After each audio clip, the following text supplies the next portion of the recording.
ಎಲ್ರಿಗೂ ನಮಸ್ಕಾರ. Last week ನಾವು ಒಂದು ವಿಡಿಯೋ ಹಾಕಿದ್ವಿ, ಕೊಡಚಾದ್ರಿ ಡೈರಿ ಪ್ರಾಡಕ್ಟ್ ನಮಗೊಂದು ಕೆಲಸ ಕೊಟ್ಟಿದ್ರು ಅಂತ ಹೇಳಿ. ರೀಸೆಂಟ್ ಅವ್ರು ಕಳ್ಬಿಟ್ಟು ನಮಗೆ ಫೀಡ್ಬ್ಯಾಕ್ ಕೊಟ್ಟಿದ್ದಾರೆ ನಮ್ಮ ಕೆಲಸದ ಬಗ್ಗೆ. ಇಲ್ಲಿ ಕಾಣ್ತಿರೋ ಗ್ಲಾಸ್ ವರ್ಕ್ ಎಲ್ಲ ನಾವೇ ಮಾಡಿದ್ದು. ಅವರು ಫೀಡ್ಬ್ಯಾಕ್ ಎಲ್ಲ ನಾವು ರೆಕಾರ್ಡ್ ಮಾಡಿ ನಿಮ್ಗೆ ತೋರಿಸೋಣ ಅನ್ನೋ ಕಾರಣಕ್ಕೆ ರೆಕಾರ್ಡ್ ಮಾಡ್ತಾ ಇದ್ದೀವಿ. Thank you. ಅವ್ರ ಮಾತನ್ನು ಕೇಳಿ. ಈಗ ನನ್ನ ಹೆಸರು ಮುರಳಿ ಅಂತೇಳಿ, ನನ್ನ ಕಂಪನಿ ಬಂದು ಅರೈಸ್ ಟೆಕ್ನಾಲಜೀಸ್. ಇವತ್ತು ಇಲ್ಲಿ ನೀವು ನೋಡ್ತಾ ಇರೋ ಜಾಗ ಬಂದು ಕೊಡಚಾದ್ರಿ ಅಂತ ಮಲ್ಲೇಶ್ವರಂನಲ್ಲಿರೋ ಡೈರಿ ಪ್ರೊಡಕ್ಷನ್. ಇಲ್ಲಿ ಶುಚಿಯಾದ ತುಪ್ಪ, ಪನ್ನೀರು, ಯೋಗರ್ಟ್ ಎಲ್ಲ ಇಲ್ಲೇ ಪುನಃ ತಯಾರಿಸ್ತಾರೆ. ಇನ್ನು ಮುಂದೇನು ಐಸ್ ಕ್ರೀಮ್ ಕೂಡ ಇಲ್ಲೇ ಮಾಡೋ ಒಂದು ಪ್ಲ್ಯಾನ್ ಇದೆ ಇನ್ನೊಂದು ತಿಂಗಳಲ್ಲಿ.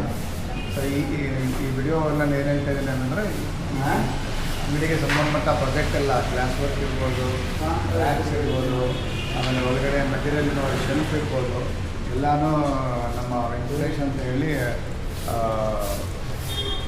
ವರ್ಧನ್ ಫ್ಯಾಬ್ರಿಕೇಷನ್ಸ್ ಅವ್ರ ಕಡೆಯಿಂದ ಎಲ್ಲ ಮಾಡಿಕೊಟ್ಟಿದ್ದಾರೆ.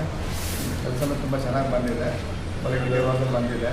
ಸೊ ಹಾಗಾಗಿ ಅವ್ರ ಥರ ಅವ್ರು ಮುಂದೆ ಅವರ ಹೆಲ್ಪ್ ಬೇಕಂತ ತೊಗೋಬೋದು. ಒಟ್ಟಲ್ಲಿ ಕೊಡಚಾದ್ರಿ ಇವಾಗ ಈ ಕ್ಯಾಂಪು 10ನೇ ಕ್ರಾಸ್ ಮಲ್ಲೇಶ್ವರಮು ಪಕ್ಕದಲ್ಲಿ ಅಯ್ಯಂಗಾರ್ ಬೇಕ್ರಿ ಪಕ್ಕದಲ್ಲೇ ಇದೆ. ಸೊ ನೀವೆಲ್ಲ ಯಾವಾಗ ಬೇಕಾದ್ರೂ ವಿಸಿಟ್ ಮಾಡ್ಬೋದು. ಯಾರು ಮುಂದೆ ತೊಗೊಳ್ಳೇ ಇದ್ದವ್ರಿಗೆ ಇದೊಂದು ವಿಡಿಯೋ ಹೆಲ್ಪ್ ಆಗುತ್ತೆ.